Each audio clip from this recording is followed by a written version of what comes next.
Hello everyone, কেমন আছো তোমরা সবাই? আশা করি সবাই ভালো আছো, আমিও ভালো আছি।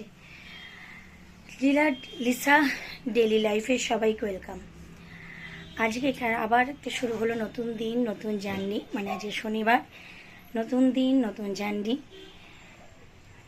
এই দিনটা কেমন করে কাটাচ্ছি, কি করছি কি না করছি, সব কিছুই তোমাদের সাথে রেগুলার বেসিসের মতন আজকেও তুলে ধরবো। আর সব থেকে ইন্টারেস্টিং দিন তো আমার আগামীকাল আছে।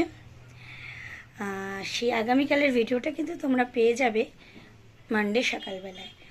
কি ভিডিও সেটা জানার জন্য যদি হয়, অবশ্যই কিন্তু ভিডিওতে চোখ রেখো এবং ভিডিওটা দেখতে থেকো।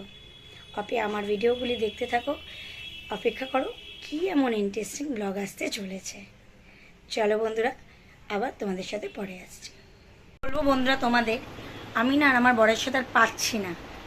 মানে আমি এটা সিক্রেট কিছু তোমাদের সাথে শেয়ার করতে চাইছি। মানে ভেবেছে সিক্রেট রাখবো, ওর দ্বারাই সেটাও সম্ভব হচ্ছে না। মানে ওর জ্বালাতনে না, আমি আর ওর জ্বালায় আমি সংসারই করতে পারছি না। কোনো পার্সোনাল জীবন বলে আমার কিছু নেই। ওর বার্থডে বলে আমি একটা স্পেশাল কিছু দেওয়ার চেষ্টা করছি।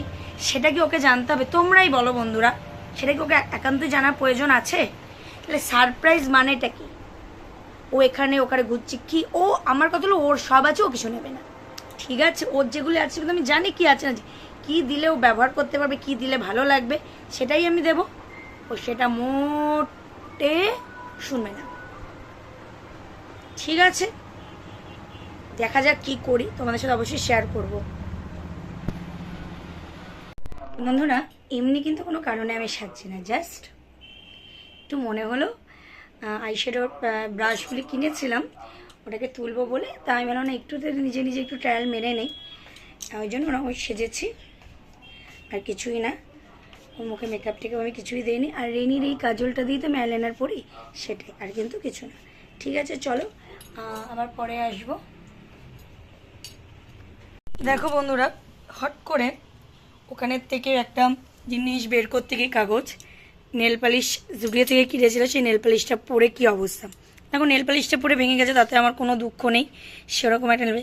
কিন্তু এটাকে তুলতে গিয়ে যে কত কষ্ট আমার হবে, সেটা নিয়ে আমার খুব কষ্টের চিন্তায় মাথাটা খারাপ হয়ে যাচ্ছে। দেখতেই পাচ্ছ তোমরা।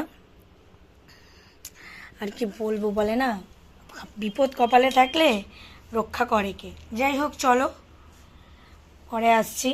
আজকে ভিডিওটা বেশি একটা বড় করব না, কারণ আজকে ভিডিওটা তাড়াতাড়ি শেষ করে আজকে রাতের থেকে মানে ব্লগটা স্টার্ট করে দেব, না হলে আমার হবে না সম্ভব। তোমাদের দাদাভাই হাসছে ওখানে দাঁড়িয়ে। তোমার দাদাভাইয়ের সাথে আমার একটু বোঝাপড়া আছে। ওকে আমি বলেছিলাম 6টা সাড়ে 6টার সময় আমাকে ডাকবে, আমি একটু যাব একটা জায়গায়। আমাকে ডাকেনি, এটাই হলো আমার রাগ। একটু রাগ না, খুব রাগ হয়েছে ওর উপরে আমার। দেখছি এবার ওকে নিয়ে আমি কী করব, সেটা এখন আমি চিন্তায় আছি, বুঝছো তো। দাঁড়াও, এখন ওকে না সুস্থ শরীরটা দেখে নিচ্ছ, দেখে না, এখন ওর এরকম সুস্থ উস্কো খুস্কো দেখতে পাচ্ছ। হ্যাঁ, গো বেচারার মতো। এরপরে ওর কি হাল আমি করব, সেটাও নিজেও বুঝতে পারছে না। ঠিক আছে বন্ধুরা, পরে আসছি।